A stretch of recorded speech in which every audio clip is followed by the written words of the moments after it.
এই দেখো দুপুর 1টার মতন বাজে, এসে পড়েছি হোটেলে। এই যে হোটেলের ভেতরে ঢুকে পড়েছি। হোটেলের ঘরটা বেশ বড়সড় আর খুব পরিষ্কার পরিচ্ছন্ন, অনেক কিছু আছে। এই যে স্নান টান করে একটু পার্কে চলে এসেছি। এখন দোলনা একটু চড়াচড়ি করছি। এরপরে চলে গেলাম হচ্ছে শঙ্করপুর সি বিচে। এই দেখো কত বড় কি সুন্দর হয়েছে শঙ্করপুর সি বিচটা। অনেক বছর আগে এসেছিলাম, তখন এইসব তৈরি ছিল না, এখন নতুন করে তৈরি করেছে। দেখো তোমরা দেখতে থাকো। এখন বিকেল প্রায় 3টে 4টে মতন বাজে। খেয়ে দিয়ে আস্তে আস্তে 4টে তো বেজেই গেল। তা এখন তো শীতকাল, রাত্রি সূর্যাস্ত হয়ে যায়। তা তোমরা দেখতে থাকো শঙ্করপুরের বীজটা কত সুন্দর লাগবে, কত সুন্দরভাবে সেজে উঠেছে।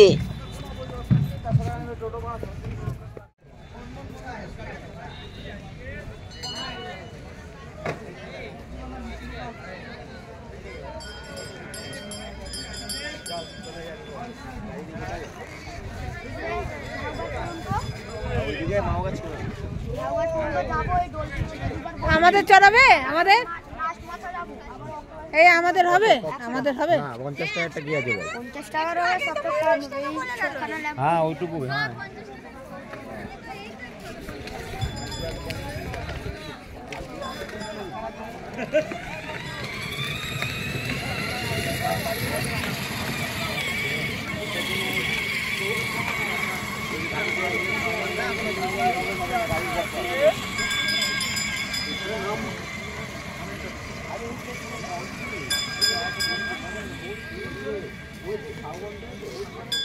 আলোটা পড়ছে। ও বীজে নামতাম তো নিচে।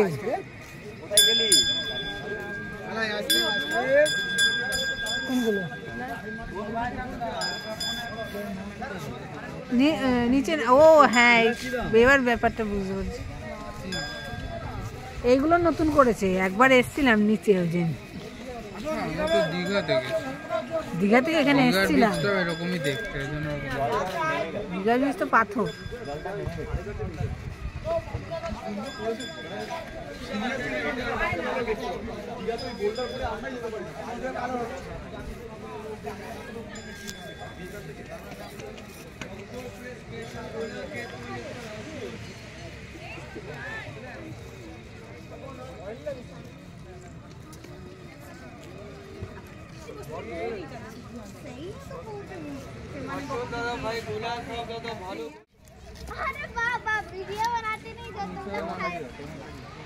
ও হ্যাঁ, চলো চলো চলো, ওই তো নামবো। আসো না, একটা সূর্যের ওখানে দারুণ ফটো উঠবে। ওই তো একটুখানি নেমে নি, দারুণ ফটো উঠবে এখানে দাঁড়িয়ে সূর্যটা। হ্যাঁ বীজটা তো দেখি।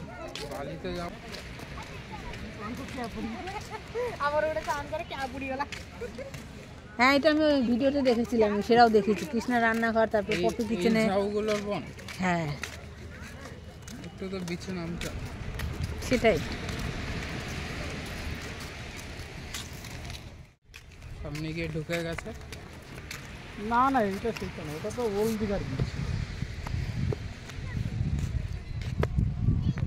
সামনের দিকে দেখলে মনে হচ্ছে সামনে ঢুকে যাচ্ছে। ওই যে তোমার সূর্যটা যে সমুদ্রের উপর পড়েছে। হ্যাঁ একবার গঙ্গাতে এরকম ফটো তুলেছিলাম না, খুব সুন্দর হচ্ছে। এখানে বসলে ওটা আসবে।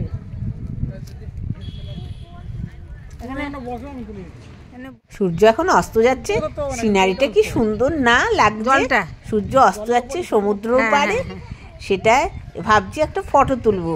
ঠিক মতন আসছে না আর কি ফটোর কানেকশনটা, মানে আমার সাথে সূর্যের কানেকশন। সূর্য জলের ওপর পড়ে এই দেখো, এই জায়গাটা দারুণ লাগছে।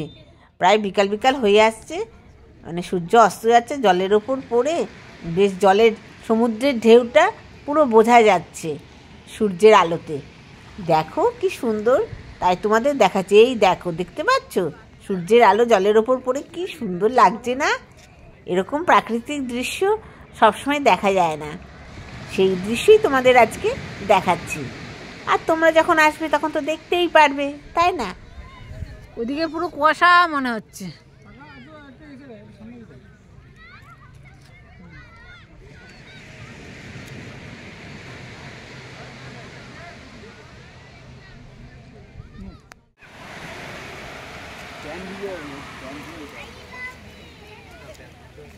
কি বলি আই লাভ ইউ করছে ওরাবালি থাকলে আবার শেষ হয়ে যাবে। আর আমাদের কটকুটিটা জানো তো, সবাই ওখানে লেখা আছে বালির উপর আই লাভ ইউ চিহ্ন। তখন ও লেখা শুরু করেছে, ওই দেখো বলে আই লাভ ইউ লিখছে, আই লাভ ইউ লিখে যায়, তাই বলছে। আর আমরা কি হাসি, মানে বালির উপরে আই লাভ ইউ লেখা, আই লাভ ইউ চিহ্ন সব লিখে দিয়ে গেছে। আর সমুদ্রের জল এসে সব ধুয়ে যাচ্ছে, যেরকম সবাই করে আর কি। ও তো আর সেটা বুঝছে না, ও বলছে আমি আই লাভ ইউ লিখছি, আই লাভ ইউ লিখে যাবো। এইগুলোই তো বাচ্চাদের মজা, বলো। এখান থেকে উঠতে পারবো তো, এখান থেকে ওঠো। ওই তো ওপরে ওঠো, হাত দাও। আমরা উঠে যাবো তো, বৌদি উঠতে পারে? হ্যাঁ হ্যাঁ।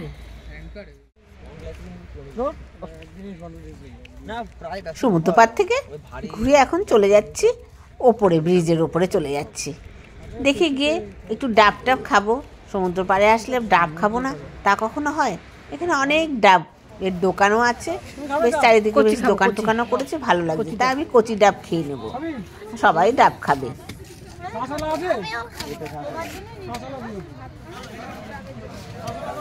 খাস না কেন রে তুই? আমি খাবো না, তাহলে রক্ত হ্যাঁ তোমার তো এইটাই খাওয়া উচিত। সবাইকে দাও।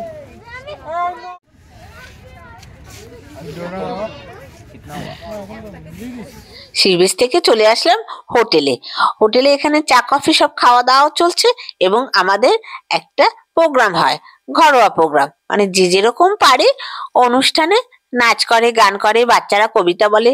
কত ছোট ছোট বাচ্চা আছে না, সবাই কবিতা বলে, বাচ্চা বড় সবারই প্রোগ্রাম হয়। আবার এই ঘরোয়া প্রোগ্রামটা হয়ে গেলে তারপর আবার ডিজে প্রোগ্রাম হয়, মানে মজায় মজা। ঘুরতে এসে একটু মজা না করলে হয় বলো?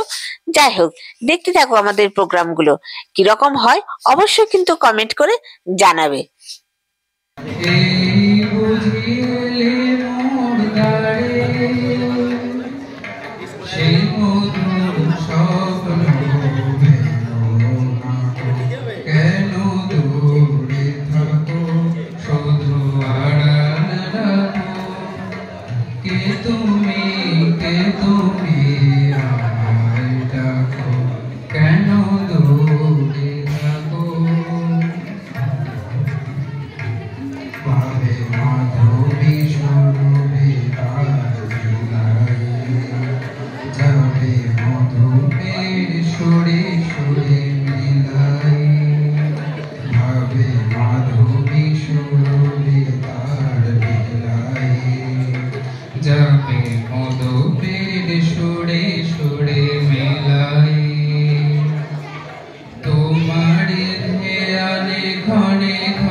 আরে বৌদি ফটো ফটো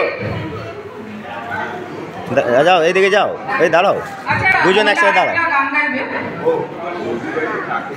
এটাই আমাদের লাস্ট। এই দেখো আমাদের এখন অনুষ্ঠান শেষ হয়ে গেছে, এখন রাত্রের খাবার দাবার চলছে এখন। আর ব্লগটা আর বেশি বাড়াচ্ছি না, এখন মনোযোগ দিয়ে খাবার দাবার করবো। নেক্সট ডেস্টিনেশন কোথায় সেটা পরের ব্লগে দেখতে পারবে। অবশ্যই আমার ব্লগটা সাবস্ক্রাইব করে রাখবে যদি ভিডিওগুলো অবশ্যই ভালো লাগে। আর নতুন বন্ধুদের কাছে অনুরোধ, আমার চ্যানেলটিকে সাবস্ক্রাইব করে রাখো। সবাই সুস্থ থেকো, ভালো থেকো, শুভরাত্রি।